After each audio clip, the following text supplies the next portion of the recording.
Hi everybody, welcome to Ask Haviv Anything. It's Tuesday, June 24. There's a ceasefire. The 12-day war between Israel and Iran is over. Everything is very preliminary, the dust hasn't settled. It was a rocky start to the ceasefire, which is very significant, and we'll get into it. But I think it's not too early to already start to draw some very significant conclusions about the nature of the war, the nature of the broader conflict between Israel and Iran, what happened to each side, and where they go from here. Let's get into it. Before we get into it, I want to tell you that this episode is sponsored by the Peters family. Tom, Chevy, Daniel, Ethan, Ariel, Yoni, and David, in honor of Belev Echad. Belev Echad is a wonderful organization, and thank you for this sponsorship, and thank you for this dedication to that organization, to the Peters family. Imri Rong, 26, was serving in an IDF K-9 unit when he was wounded 18 months ago while clearing a booby-trapped home in Khan Yunis. The incident caused nerve damage in Imri's leg and ankle. It left him with severe, unrelenting pain. Imri had multiple surgeries in Israel, but unfortunately doctors were not able to relieve his excruciating pain. Then Imri met Belev Echad, an organization devoted to helping wounded Israeli veterans, to helping them heal. Belev Echad was able to fly Imri to New York, where doctors and specialists at NYU's Center for Amputation Reconstruction performed a complex special procedure not available in Israel. Thank God the surgery is working out, and 18 months of indescribable pain are receding. Over 14,000 Israeli veterans have been wounded since October 7. Belev Echad helps them recover physically, medically, emotionally. To learn more about how you too can help Israeli veterans recover, visit belevechad.nyc. That's BELEVECHAD.NYC. Thank you to the Peters family for the sponsorship and for that very important dedication. Let's get into it. The fundamental takeaway, my fundamental takeaway. How much was this an Israeli victory? What is the nature of this Israeli victory? Folks, I want to precede my answer to that question by the simple point. War is not about the war. You don't go to war to have a war. And forget almost everything you see or read on Twitter about this war. It isn't about who's stronger. It isn't about who's smarter. It isn't about who wins the debate over, who does more damage. All of that competition stuff, that ego stuff, that national pride stuff, that's not why people go to war. War is about changing a bad reality when there are no less costly available ways to do so. That is why wars happen. That is why people, nations go to war. How they perceive that reality, how they perceive the goal of the new reality they want to exist after the war. Sometimes wars are deeply foolish. Sometimes wars are absolutely necessary. History is not always a kind judge on that point.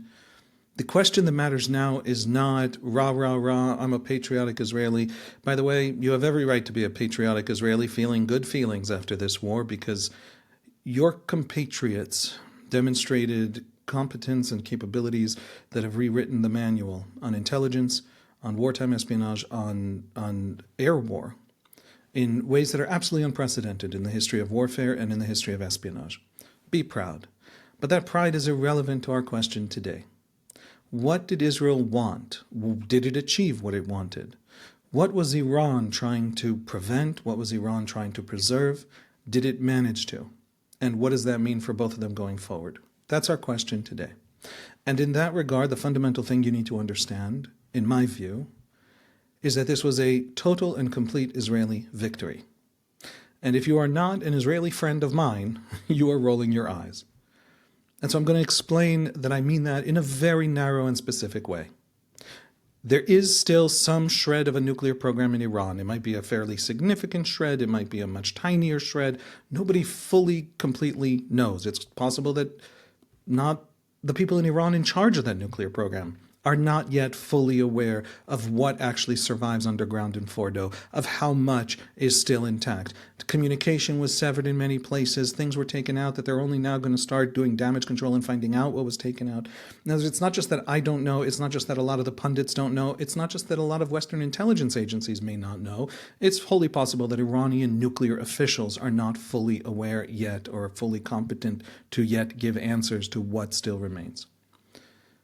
The IRGC is still the main military oppressing the people of Iran, and the regime is still in place.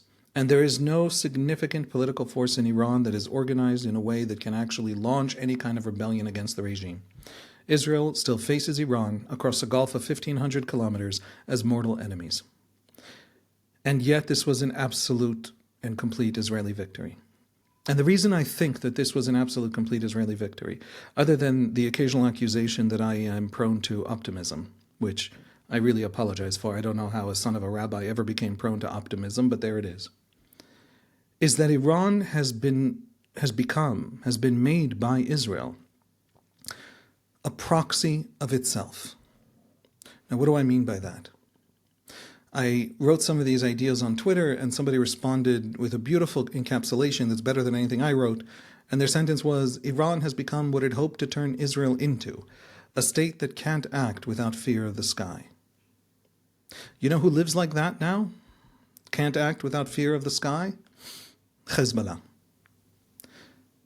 Iran has now signed a ceasefire, or agreed in some significant way to a ceasefire. We don't know the conditions of the ceasefire. But we know the conditions Netanyahu enforced of that ceasefire in its first 2 hours. Iran has now signed a ceasefire that looks an awful lot like the ceasefire Israel signed with Hezbollah. That was a ceasefire on November 27, 2024. And since that ceasefire was signed with Hezbollah, Israel has launched almost 400 strikes in Lebanon, or somewhere around 350 strikes. Everywhere where Hezbollah was moving ordnance, smuggling missiles or rockets. Every new intelligence that comes in about another arsenal hidden underground in some Lebanese village, Israel strikes. Every time Israel suspects that a Hezbollah fighter might be setting up a shooting position, it strikes. It doesn't wait to discover the Hezbollah capability, and it doesn't wait to let Hezbollah rebuild. The constant suppression of Hezbollah is the strategy, is what the ceasefire means. You want real ceasefire? You want an end to fire? Stop building capabilities to destroy us that have no meaning, no purpose, and are not part of the Lebanese state. And Lebanon tacitly loves this. The Lebanese army can't yet suppress Hezbollah by force. Lebanon doesn't have yet the coherent political unity required to impose itself as a sovereign state on all of its territory. And the fact that Israel is keeping Hezbollah suppressed in this way is helping Lebanon to slowly, painstakingly drag itself along that path. We have these indications every few weeks, every few months, that the Lebanese military is taking slightly more bold moves into formerly Hezbollah-controlled villages, into imposing its will in the countryside. That, essentially, is the new reality Israel has imposed on the Iranian regime. And you saw it in the beginning of the ceasefire. What happened as the ceasefire was declared?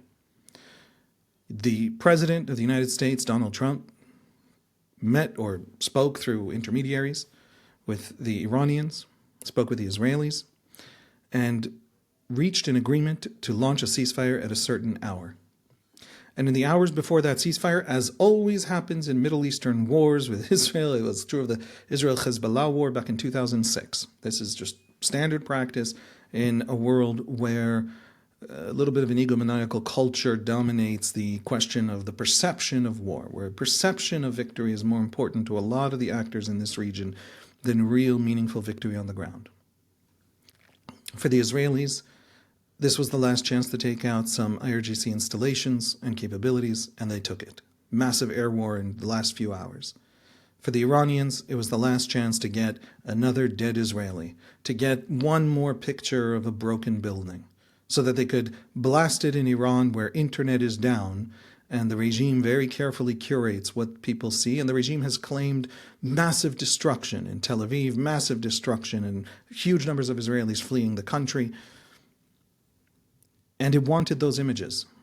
as the last thing, so that it could say, we still were breaking them when they begged for it to end. And so everybody took that posture, everybody took that position. Except that the moment came of the ceasefire and Israel stopped. And when the moment came of the ceasefire, an Iranian missile came in after the ceasefire. And 3 hours later, another one. And then the Israelis now had to take a decision. And the decision was that the ceasefire with Iran would be the ceasefire with Hezbollah. Iran does not get to violate it, and then Israel, out of a fear of breaking the ceasefire, doesn't violate it. Either everyone keeps the ceasefire, or nobody keeps the ceasefire. And Israeli planes apparently were already in the air when President Trump began to write on Truth Social, "Don't you dare. Don't drop those bombs. Turn those fighters back." And then apparently Netanyahu and Trump spoke, and they agreed that there would have to be an Israeli response. Trump wanted to pocket the victory being the end of the war, the great bombing of Fordo, the strategic bombing of Fordo that ended the war. Trump wanted that narrative, and he wanted that credit. And Israel owed it to him, because that was a very big gift to the Israelis. The Americans themselves, and Trump for a decade, have been really keen on ending that nuclear program or setting it back significantly. It was very much part of Trump's understanding of what is good for America. If you don't believe me, check out his comments on that 8 years ago and 6 years ago and 5 years ago. But it was also a great gift to the Israelis, and the Israelis wanted to give it to him. But an Iranian violation can't go without an Israeli response.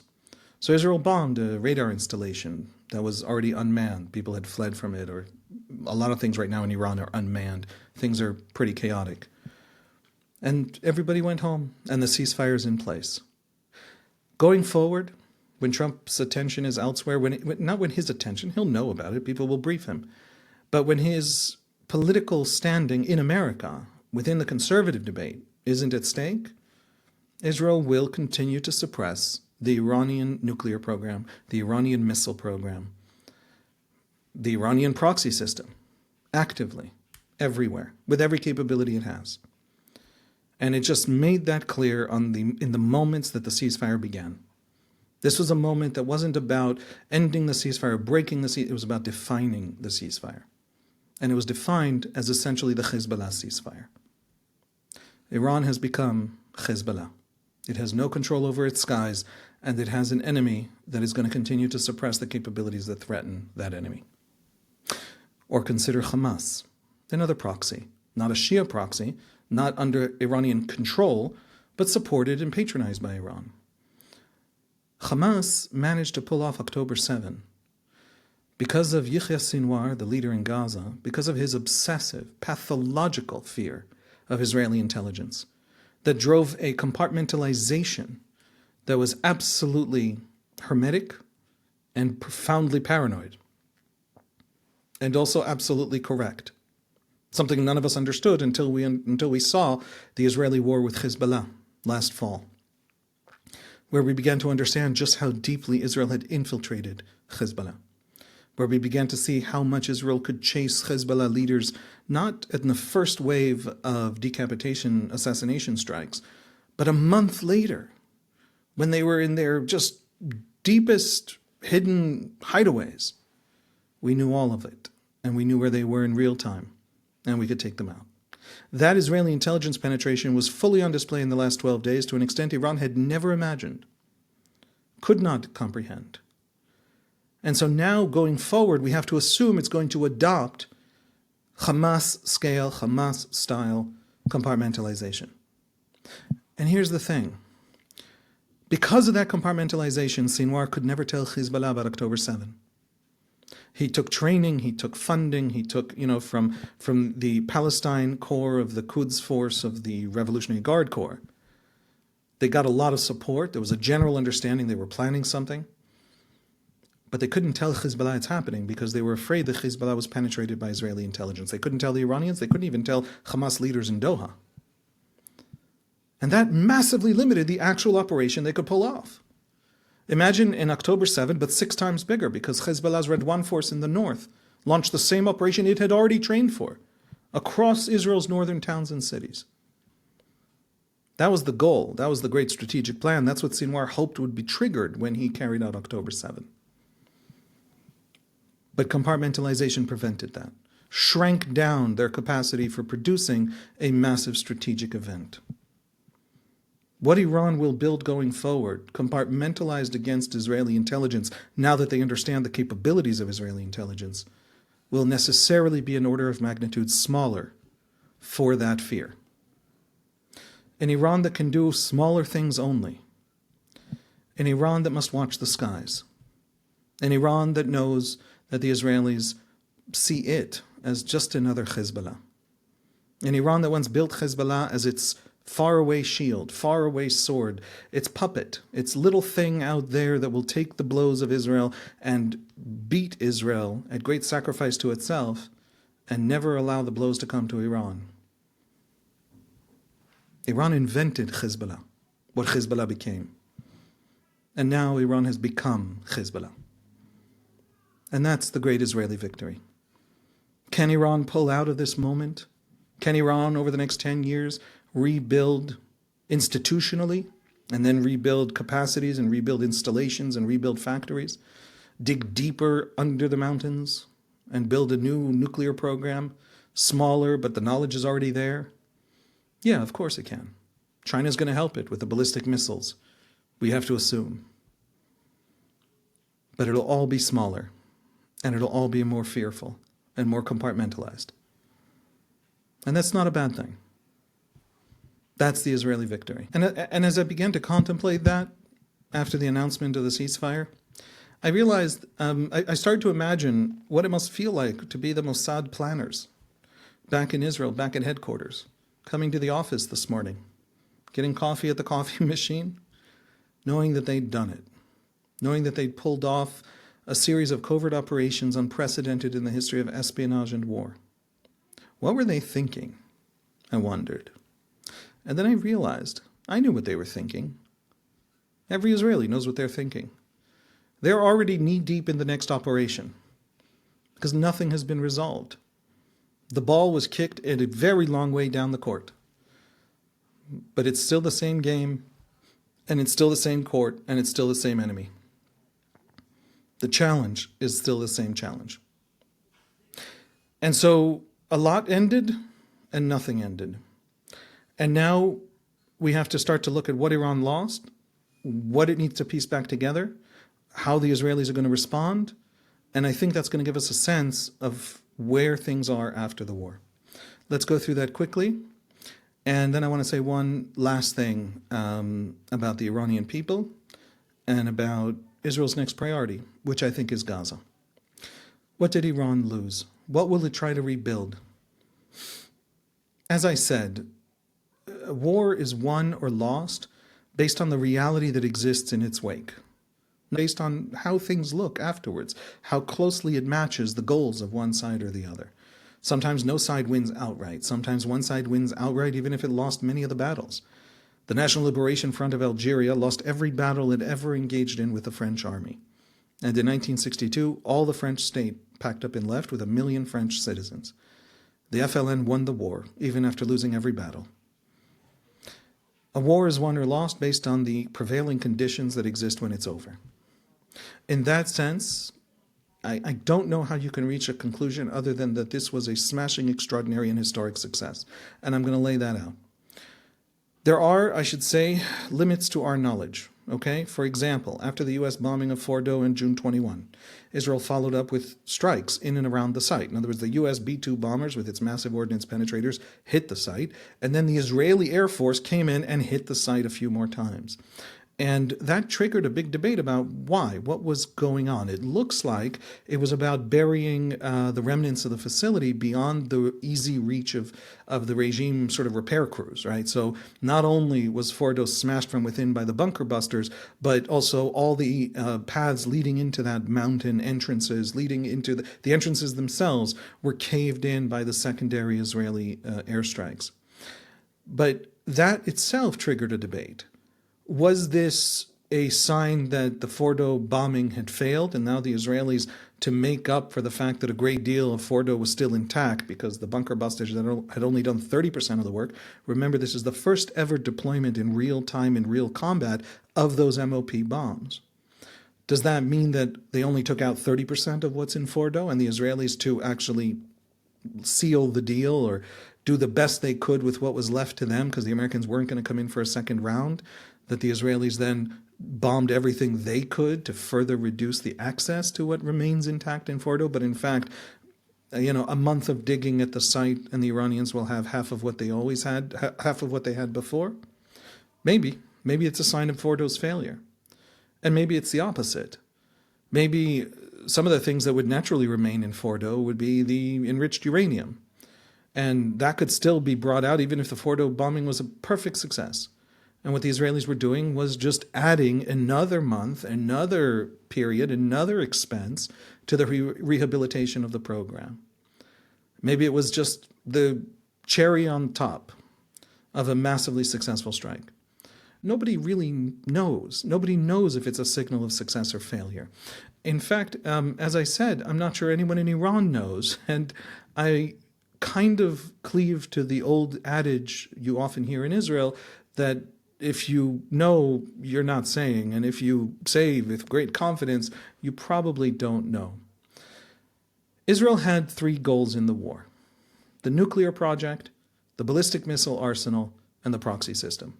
And if we go one by one systematically and very quickly, I think we're going to see how the picture emerges that even though we don't know exactly what happened with Fordo, we don't know exactly whether Iran managed to spirit out highly enriched uranium in trucks and they're now wandering somewhere in Iran in between secret facilities. The IAEA tells us there are secret facilities never reported to it in Iran. Maybe stuff's over there and maybe those facilities are actually hidden from the Mossad. I don't know. But there are some things we absolutely know. And I want to go through what we do know, because it paints a picture that even if we're missing half of it, is still pretty much an unavoidable picture of catastrophic failure by Iran. Since the launch of Operation Rising Lion on June 13, Fordo was bombed. To some significant extent, it's out of commission, possibly catastrophically so. Natanz.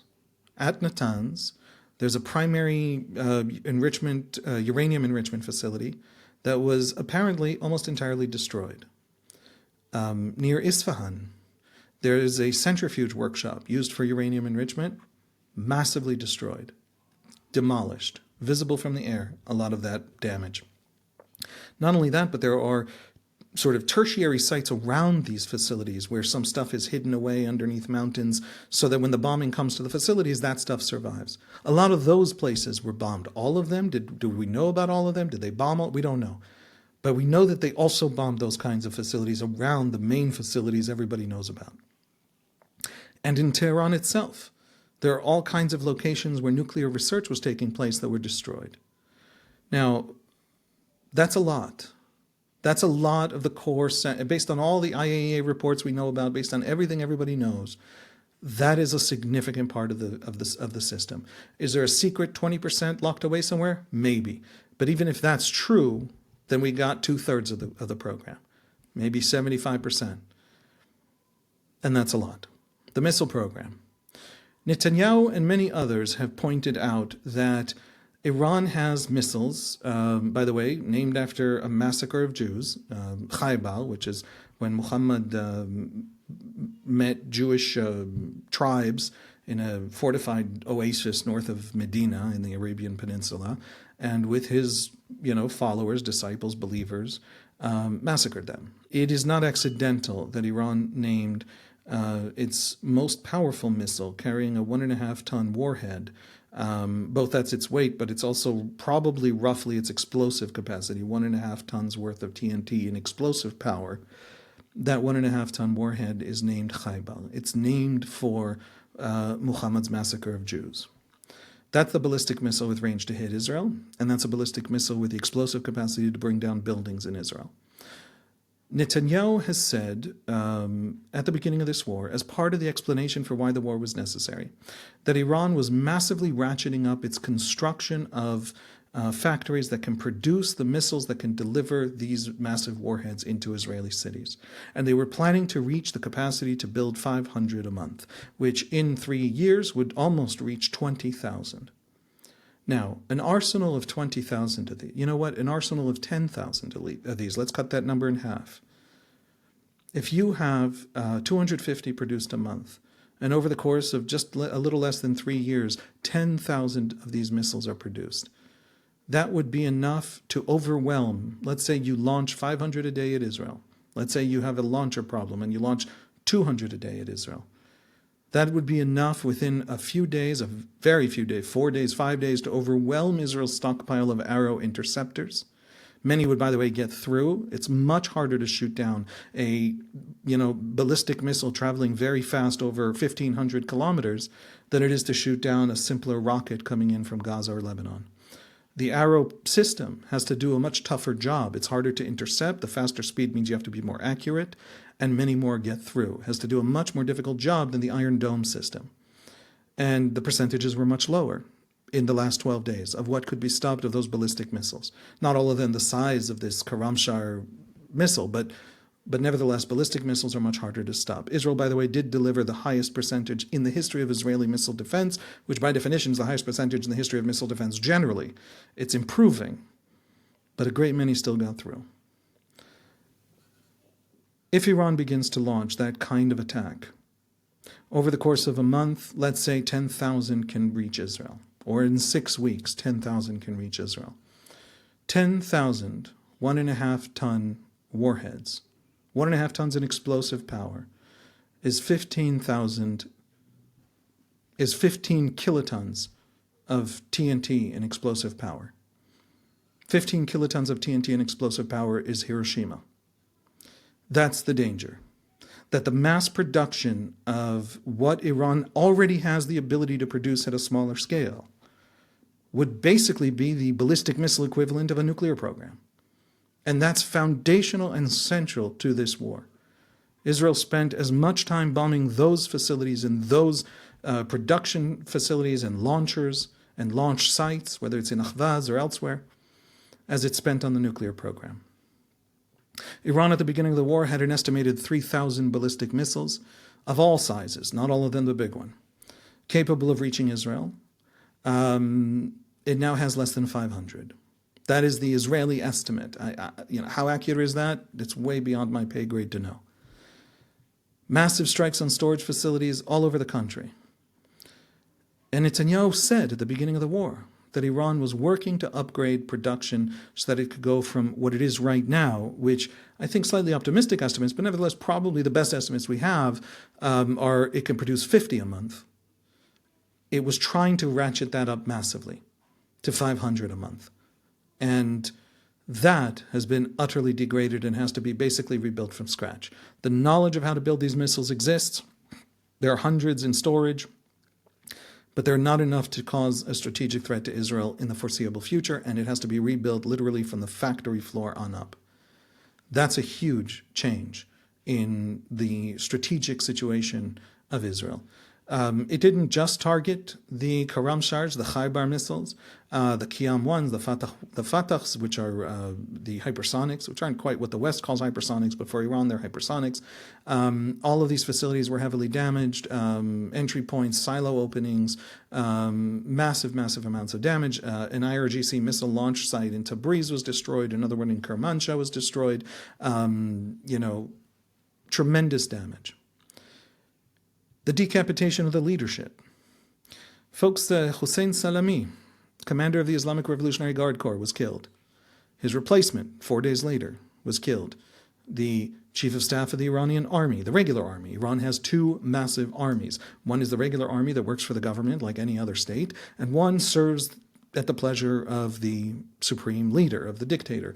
To protect the revolution, in part against the army. In other words, in part against other power bases in Iran, to protect the revolution and to project the revolution out into the world. They're the ones, the IRGC, who built out the proxy system and all the rest of it. He was killed, Mohammad Bagheri. The entire leadership of the Air Force, the entire general staff of the IRGC Air Force was killed in a single meeting. The head of the IRGC drone unit was killed. The head of the IRGC Missile Command was killed. The head of IRGC Intelligence was killed, and his deputy was killed. The list is very, very long. And what's really interesting is the killing of Saidi Zadi, brigadier general in the Palestine Corps of the Quds Force, which is the IRGC's division that built out the proxies. That is the Iranian general in charge of coordinating with Sinwar, with Hamas, and delivering to Hamas all the Iranian capabilities that helped contribute to Hamas's ability to carry out October 7. Now, what is interesting about that is that he was one of the very last Iranian generals taken out by Israel. To me, that suggests, and I don't have evidence for this because I'm not privy to Mossad intelligence in Iran, but to me that suggests that he was the one aware that he was a target. The rest were not aware that Israel would actually target the entire top brass of the Iranian military. And so he was harder to reach, but they reached him. He is the Iranian general most responsible for October 7 among all the people who live and work in Iran. And he was taken out as well. Folks, that decapitation in a regime that's deeply centralized because it's deeply concerned at all times for 46 years with loyalty of anybody who carries a big stick, with loyalty of all the armed forces to the point where it built out a second military with an air force and a navy and a missile command to make sure that they were never threatened by the regular army. That decapitation massively hindered Iran's ability to pull back, to assess, to do damage control, to build a response, to respond in any competent way. Air defenses all over Iran were destroyed to allow for all of that, to the point where Iran's air defenses are now shattered and not a single Israeli plane in 12 days of war with thousands of sorties was ever in any danger. It's an astonishing degradation of Iranian capabilities. It's essentially a denial to Iran of all its capabilities. And it came after the systematic dismantling of Iran's most important proxies.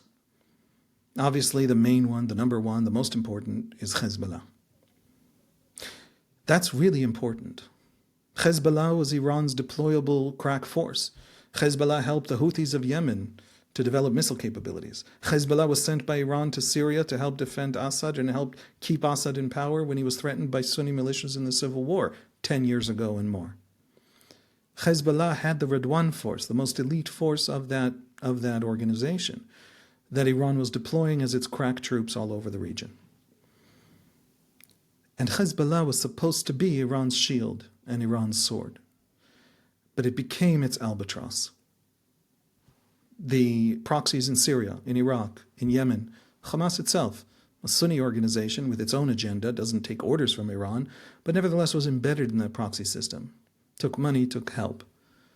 All of these were supposed to be, they were supposed to give Iran new powers, new options on the global stage, new options in its long-running war that it had declared on Israel. And instead, they ended up imposing on Iran their own vulnerabilities. They became an albatross. They drained Iranian resources to the tunes of hundreds of billions of dollars. They drained attention. They drained talent away. And while Iran was looking at Hezbollah and looking at Hamas and looking at Iraq and looking at Syria and looking at Yemen, thinking that's where the war with Israel was going on, Israel was patiently building drone factories in Tehran under the IRGC's nose.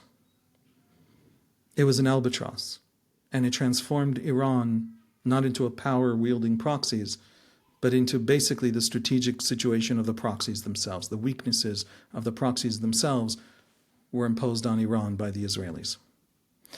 Iran's strategic standing in the region is unbelievably degraded. Its credibility is shot. The silence of the Arab world, the unbelievable silence of the Arab world. There was a press release a few days in when it became clear that the Americans were serious about bombing Fordo. The Saudis and the Emiratis put out press releases decrying that the Israelis were bombing Iran. Those press releases were essentially messages to Iran: when you respond to the American attack, don't hit our territory. It was asking Iran just to avoid them in its response. There was silence. Everybody was waiting, everybody was watching, everybody was letting the Israelis do their thing. And the only thing worse than that silence were the declarations of the Houthis that they would join and they would fight and they would take the war to Washington, which wasn't followed up with any action whatsoever, not even against Israel. And finally, Hezbollah. Iran eventually, in desperation, publicly asked Hezbollah to go to war. And Hezbollah publicly said no. How many billions, how many tens of billions? Did it reach 100 billion? Has Iran spent on Hezbollah? And for that moment, for nothing else, but to be that debilitating northern front that rained hellfire on Israel in a war with Iran. And Hezbollah publicly said, you got this. We can't join you. The strategic standing of the regime within Iran. What happened to this regime within Iran? The simple story is we don't know. I have been learning a lot about the inner discourse of Iranian society on this question, and I am more confused the more I learn. Internet was down throughout the war. Tells you a lot about the regime that internet has to be down. Iranian state television, meanwhile, was proclaiming massive successes. There's a victory parade planned, and all of, as I said, Tel Aviv is destroyed, and the Israelis are all leaving, and there's never been a greater victory in the history of war. Do Iranians believe it? Are Iranians rallying around the regime because they perceive their national pride being wounded? Maybe they don't like the regime. We know most Iranians don't like the regime from every single poll, even state polls. Even state media polls show that they don't put it down to not liking the regime. They put it down to concern over economic situation or lack of faith in reform, things like that. But Iranians don't like the regime. But maybe they rally around it because Iran is being struck and its pride is wounded. Is it the opposite? Are most Iranians horrified that the war stopped before the regime fell? How many Iranians back one narrative and how many back the other? And are there a third and fourth and fifth narrative in Iranian society right now?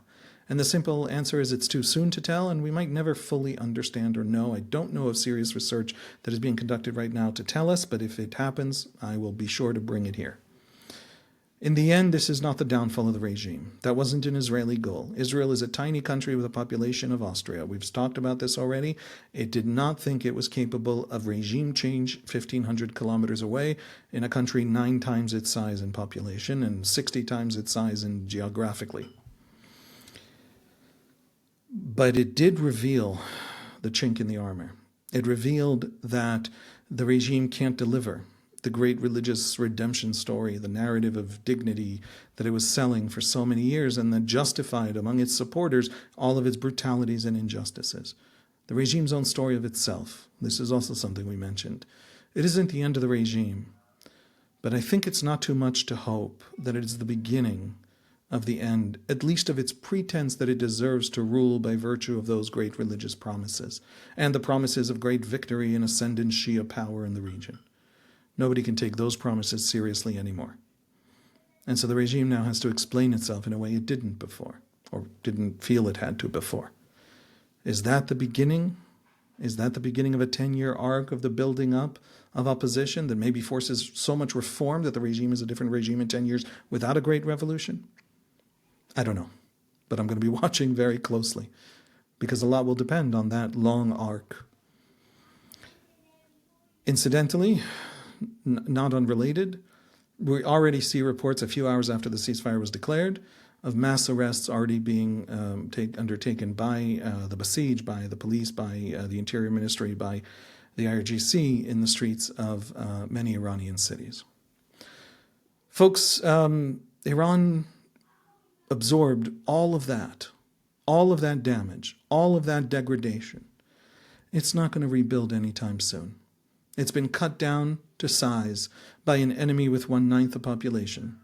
It's a pathetic end to a 2-generation conflict that it itself declared, it itself started against a faraway, tiny enemy that it gloried in, that it said was a reason for its own validation, and that it ultimately spent itself on achieving nothing.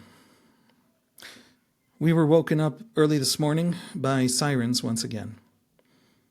But we knew when we were woken up by those sirens that Iran knows it was beaten.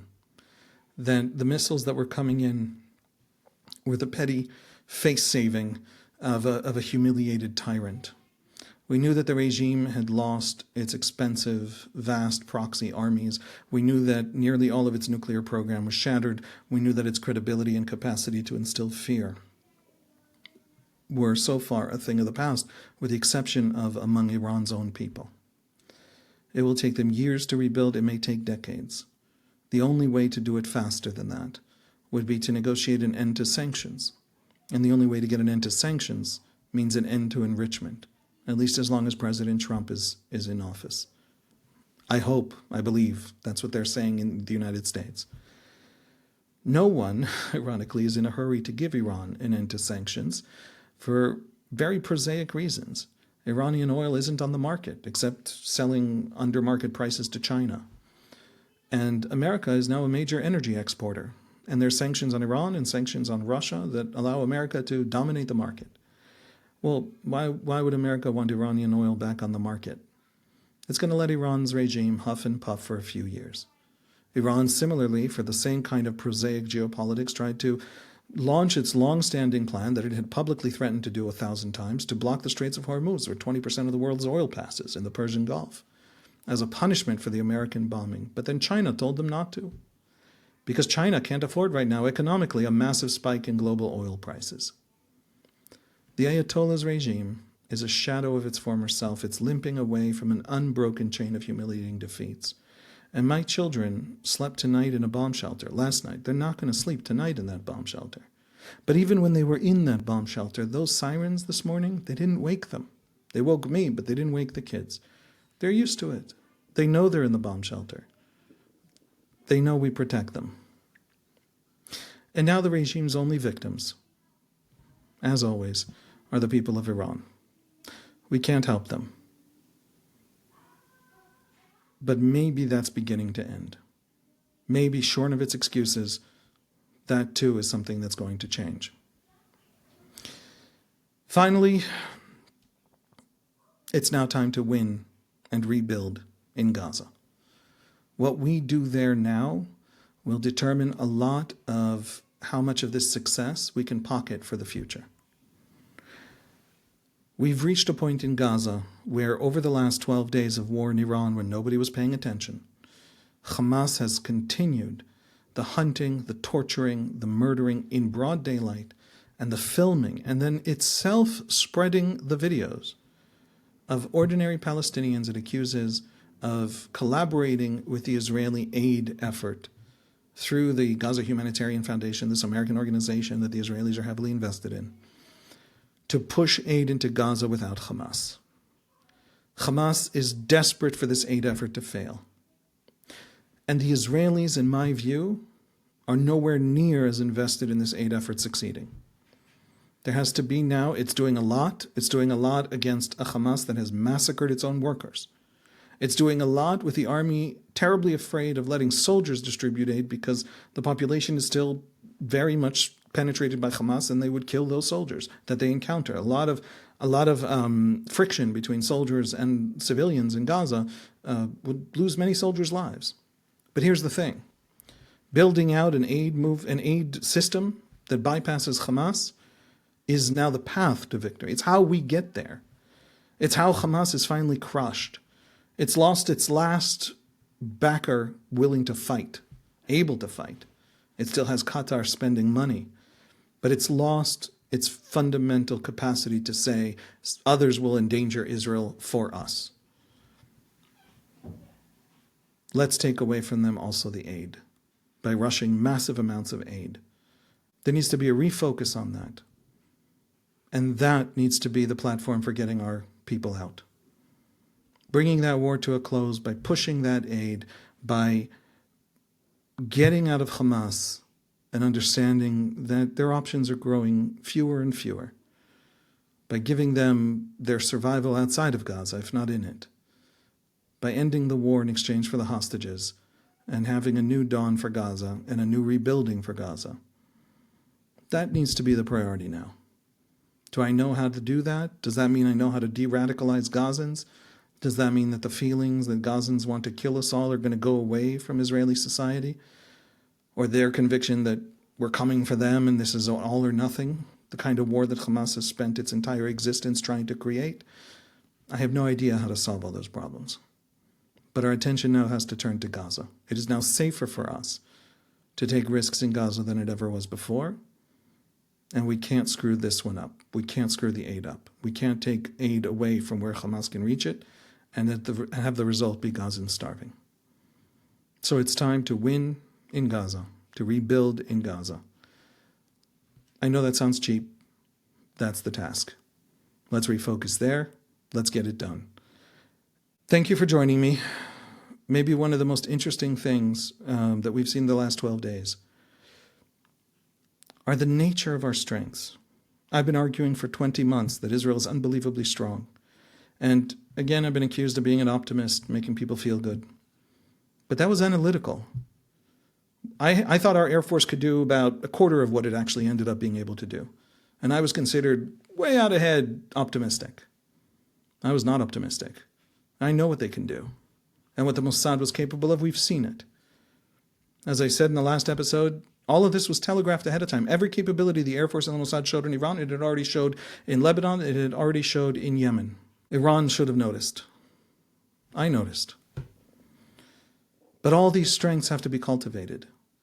Education, solidarity, democracy, good economic policies, smart strategic and military force planning.